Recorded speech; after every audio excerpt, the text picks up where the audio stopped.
In this video, I'm going to show some departmentals for the Argentina 1935-51 definitives. This video will be a twofer. It'll be where I show how there are two papers. The first two papers were used on the departmentals, and I will show a good sample of them, and it'll be sort of like an introduction to this aspect of collecting of the series. But the second, the twofer part, is all about the fact that these stamps can be used to understand the second paper really well, because there were some stamps like the 25 centavos right here that were only issued on the second paper when they are a departmental. Then of course the 30 centavos was used on both.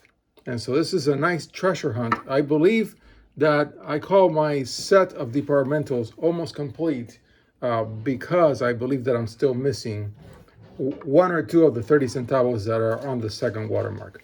Okay, so I'm going to show the stamps quickly, right? That's an MRC, and then these are all MIs, but the top row is 1E1 and the second row is 1E2. Then I'm going to pop the Lightbox, then turn it off, and then show a stock book with some of them, just to give you a brief guide of this issue.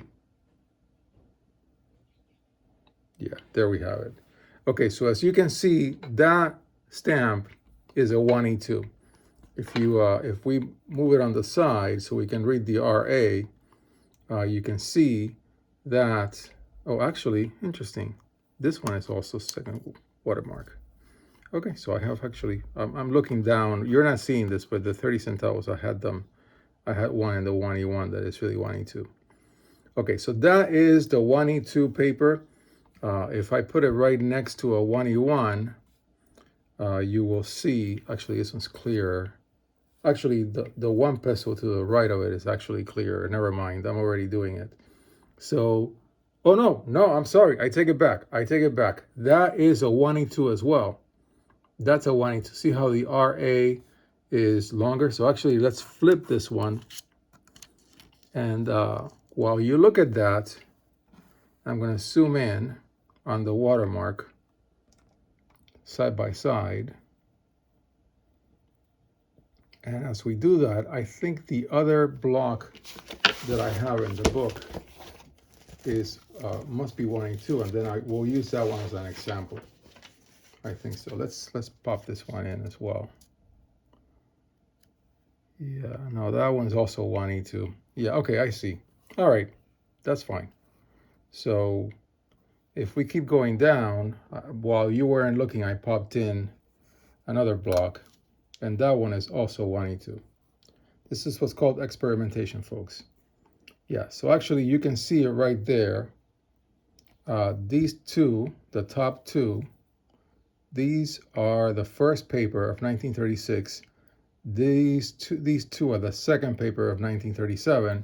And yes, both 1 pesos blocks on the plate are second paper, and that's a second paper as well. Yeah, those are both of these are second paper. Yeah, I hope that's clear. See, you can clearly see the RAs on that one. Maybe if we bring in yet another block that has selvage, let's do that. Let's move these down and pop this one in. There we go. Okay, there you have it. Okay, this is the comparison. So right there, and let's zoom in. Yeah, okay, so now we can see it. Okay, now we can see it. The top selvage is the second watermark. The bottom selvage is the first watermark. Now let's put the RAs right near each other. This is becoming a little messy, but we're gonna get it done. Okay, let's line up the RAs so that they're right next to each other. And then let's zoom in real good. Yeah, there. Yeah. Okay, so there you can see that the RA, of course, if we do it correctly, I should flip the block. I should flip this block so that they're both exactly. Okay, let's do it this way. There. Okay, there. then move it here. Okay, that's it. So can you tell? The one on the right is the first paper. The one on the left is the second paper. Right here. This is second paper, the Austrian RA. You see how the RA is a little more elongated and this RA is a little flat. Okay, so this has served its purpose. Now I'm going to zoom out, turn off the plate, and then we're going to show some book, a stock book that I've been keeping, where I've been working on a second set actually, because I did a first set, and then now I want to do a second set. Okay, so let's move that here, and I'll show you in this stock book where I keep my second set, and I'll zoom out. There we go. Okay, so these are the departmental officials.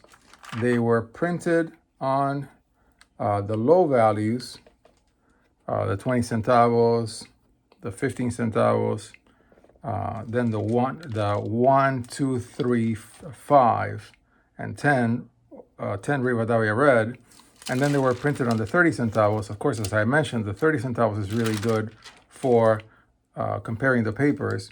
The scarcest of them all, by far, is the 50 centavos. Definitely a very rare stamp in any condition, And then the 1 pesos without borders also is rare. This stamp has actually been forged. Someone I knew once upon a time had forged specimens. The overprint didn't look that good, so you could tell that it was a forgery. But I've never seen these on cover, by the way. And then, of course, you have the 1 peso with boundaries.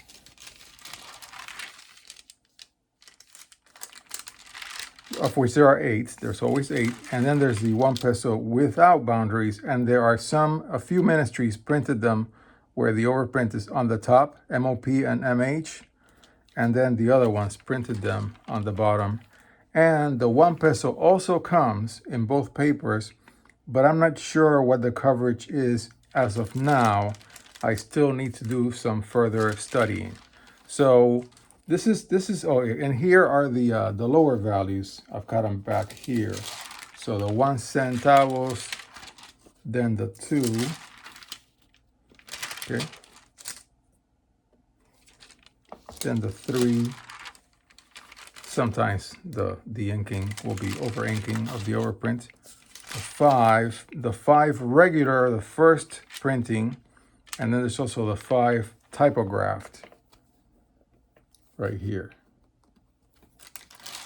Yeah.